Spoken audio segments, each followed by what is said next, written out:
सन 2019 तारीख है 29 जून मध्य प्रदेश के कैपिटल भोपाल के सेंट्रल जेल में सुबह के करीब 8 बजे जेल प्रशासन को लोकल पुलिस से एक कॉल आती है। कॉल पे ये बताई गई कि जिस कैदी को आप 15 जून को पैरोल पे बाहर किए थे उस कैदी के उसके घर में ही जले बॉडी मिले हैं। तत्काल मौके पर कुछ पुलिस ऑफिसर घटना स्थल यानी उसके घर पे पहुंचते हैं। घर पहुंचते ही जेल अधिकारी देखते हैं कि उसके घर जो उसके लिए सपनों का महल हुआ करता था वो बुरी तरीके से जल चुका है। कुछ बचा था तो सिवाय राख के।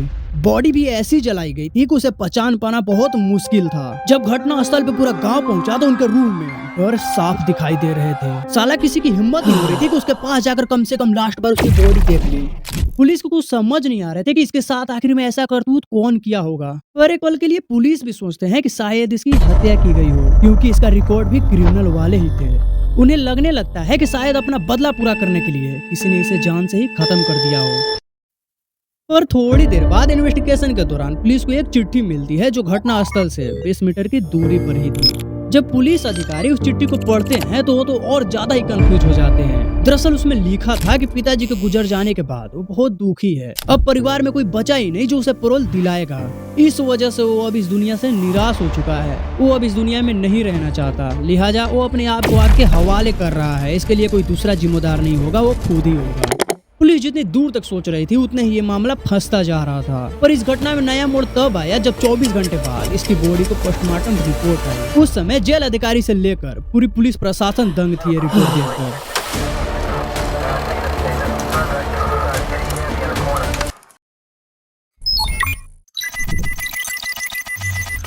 जिस कैदी की मौत हुई थी उसका नाम था राजेश परमार। उम्र तकरीबन 34 साल। मध्य प्रदेश के भोपाल के नीलब्बड़ एरिया के हरिनगर में रहता था। इस पर साल 2014 में एक व्यक्ति की निर्मम तरीके से हत्या करने की आरोप लगी थी। उसी केस में इसकी गिरफ्तारी हुई थी। साल 2016 में उसे कोर्ट ने आजीवन कारावास की सजा सुनाई। उसी समय से जेल में था। पर जून 2019 में राजेश के पिता की तबीयत अचानक से खराब होती है और उनकी मृत्यु हो जाती है। इसी वजह से राजेश को 14 दिनों की पैरोल मिली थी। 15 जून को राजेश पैरोल पे बाहर आता है और 29 जून को उसे कैसे भी करके जेल में लौटना था।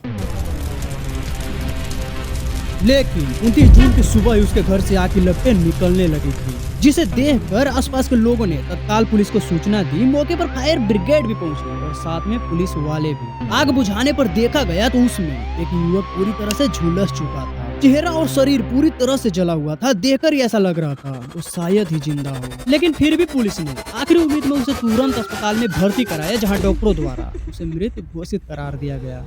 भोपाल पुलिस उस बॉडी को पोस्टमार्टम करवाने के बाद उसके रिश्तेदारों को सौंप दिए जाते हैं। रिश्तेदारों ने भी शव का अंतिम संस्कार अपने प्रक्रिया से करा दिया जाता है। लेकिन इस केस में पूरे 24 घंटा बाद जब पोस्टमार्टम रिपोर्ट मिली, उस समय भोपाल पुलिस के नए एसएसपी अखिल पटेल जी के पास आई तो ये सब देखकर दंग रह जाते हैं, क्योंकि रिपोर्ट में लिखा था कि राजेश की मौत जलने या धुएं से दम घुटने से नहीं हुई, बल्कि उसके जान को गला दबाने से की गई है। पूरे पुलिस वाले इस केस को सीरियस लेते हैं और इस केस के तफ्तीश में जुट जाते हैं। तुरंत मौके से ली हुई सभी फोटोग्राफर अपने पास मंगवाते हैं और उसे बारीकी से देखते हैं ताकि कोई सुराग मिल जाए। पर मिलता भी है। एक फोटो में देखते हैं कि मरने वाले शख्स का पैर बिल्कुल एक दूसरे से चिपका हुआ था, जबकि कोई भी व्यक्ति जल कर मरता है तो काफी तड़पता है, और अगर वो व्यक्ति तड़प कर मरता है तो उसके पैर अलग अलग होने चाहिए थे। लेकिन इस केस में तो बिल्कुल उल्टा ही था। दूसरी तस्वीरें भी देखते हैं जिसमें पता चलता है कि उस शख्स का चेहरा और सीने वाला हिस्सा पूरी तरीके से जल चुका था, जबकि हाथ और पैर ज्यादा जले हुए नहीं थे और अजीब तरीके से मुड़े भी थे। इससे शक यही होता है कि कहीं हाथ और पैर बंधे तो नहीं थे जिस वजह से ऐसा हुआ हो।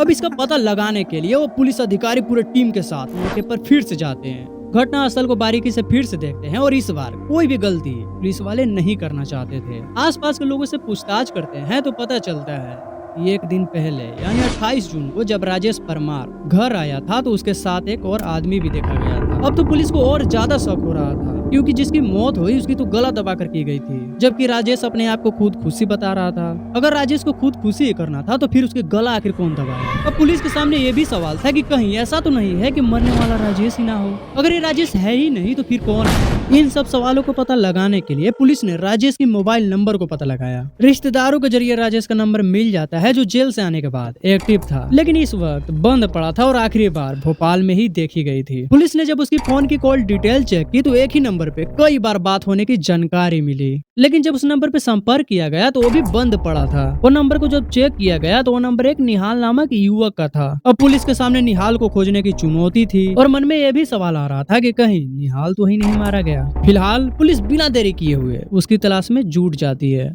और थोड़ी देर बाद पता चलता है कि निहाल मूल रूप से बिहार का रहने वाला है और पहले राजेश के मकान में ही किराए पर रहता था, लेकिन कुछ महीने से यहाँ से दूर मकान में शिफ्ट हो गया है। दूसरी तरफ उसकी फोन को ट्रेस किया गया तो उसका लोकेशन गुजरात में मिला। इसके बाद पुलिस की एक टीम गुजरात पहुँचती है और निहाल को सही सलामत दबोच लिया जाता है। इसके बाद जब उससे कड़ाई से पूछताछ हुई तब उसने जो कहानी बताई वो बेहद ही दर्दनाक थी। आगे की जो स्टोरी है वो इंसानियत को शर्मसार करने वाली है। मैं जब इस पर रिसर्च कर रहा था तो मेरे तो होश उड़ गए थे सब पढ़कर कि आखिर कोई इंसान ऐसा क्रूरता कैसे कर सकता है। निहाल ने बताया कि राजेश जब जेल से घर आया तो उससे संपर्क किया, फोन पर बात हुई और उससे मिलने भी गया था। बातचीत के दौरान राजेश बहुत परेशान दिख रहा था क्योंकि पिता के मौत के बाद उसे जिंदगी में शायद ही कभी परौन मिलने की उम्मीद थी। इसलिए उसने सोचा था कि दुनिया के नजरों में हमेशा के लिए ही मर जाए और असल में जिंदा भी रहे। ये सब कहानी उसने एक ही दिन में रची थी। वो सोचता था कि अपने जगह पे किसी और को मारकर खुद यहाँ से कोसों दूर भाग जाए और सभी को लगे कि राजेश मर चुका है। निहाल बोलता है कि इस काम में मदद के लिए राजेश ने मुझे बुलाया था पर मैंने साफ मना कर दिया। इसके बाद उसने 1 लाख रुपए की मुझे लालच दी और कुछ पैसे एडवांस भी दिए। उस समय पैसे की मुझे भी जरूरत थी, इसलिए मैं उसके झांसे में आ गया और इस तरह से राजेश की जब पैरोल खत्म हुई थी 29 जून से ठीक एक दिन पहले यानी 28 जून को उसने मुझे मिलने के लिए बुलाया। शाम के समय हो रहे थे। हम और राजेश दोनों मिलकर अपने फोन तोड़े और अपने ही जैसा एक आदमी को ढूंढने के लिए निकल गए ताकि लोकेशन ट्रेस ना हो और हम लोग अपना काम आसानी से कर ले। रास्ते में हम लोग जा ही रहे थे कि तभी पेट्रोल पंप के पास एक आदमी जो हम ही लोग की तरह दिखा। उसकी लंबाई और एज भी राजेश के ही जैसा था। ये जो फोटो आप देख पा रहे हैं वही व्यक्ति है जिसके साथ राजेश ने बलि का बकरा बनाया। राजेश उसके पास जाता है और उसे मिलता है। उस युवक ने अपना नाम राजू रैकवार बताता है और दोनों में फिर बातचीत शुरू होती है। बातें करते करते वो दोनों दोस्त बन जाते हैं और फिर राजेश राजू को अपने घर पार्टी करने के लिए बुलाता है। शुरू में तो राजू तैयार नहीं होता है, लेकिन राजेश उसे कैसे भी करके मना ही लेता है। राजू मजदूरी करता था, इसलिए खाने और शराब की लालच में आकर वो तैयार हो जाता है, पर उसे ये नहीं मालूम था कि आज की रात उसकी आखिरी रात होने वाली है। राजेश, निहाल और राजू ये तीनों मिलकर राजेश के घर पर जाते हैं वहाँ पार्टी करने के लिए। राजू को इन दोनों ने खूब जमकर शराब पिलाई। जब उसने अपना आपा खो दिया तब राजेश ने उसकी गला दबाकर हत्या कर दी। इसके बाद उसके हाथ और पैर को रस्सी से बांध दिया ताकि अगर जिंदा भी रहे तो आग से बच नहीं पाए। हाथ और पैर बांधने के बाद उसे फर्श पे लिटाया और घर में रखी कुछ रदिया उसके ऊपर डाला और आग के हवाले कर दिया। फिर राजेश ने चढ़ा के दिखाते हुए सुसाइड नोट लिखा और आग के कुछ दूरी पे ही रखा ताकि पुलिस के हाथ में सही सलामत लग जाए। इसके बाद दोनों ने बाइक से निकालकर कुछ पेट्रोल पूरे घर में डाले और आग के हवाले कर दिए ताकि सभी को लगे कि राजेश अपनी जिंदगी से तंग आकर